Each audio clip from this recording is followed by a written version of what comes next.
Tuan-tuan dan puan-puan, adakah anda mengalami masalah seperti berikut? Kasut busuk,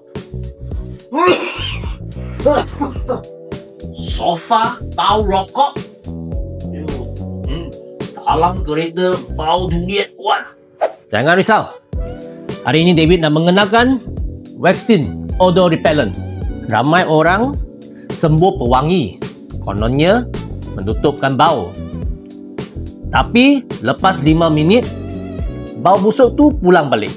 Vaksin ini tak ada bau, tapi dia kuat gila untuk melawan bakteria punca bau.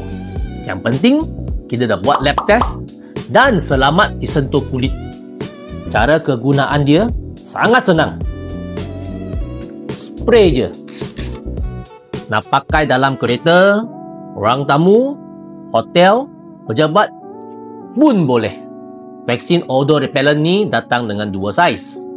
Yang 500ml senang pakai spray dan 5 liter untuk buat refill. Jangan tunggu lagi.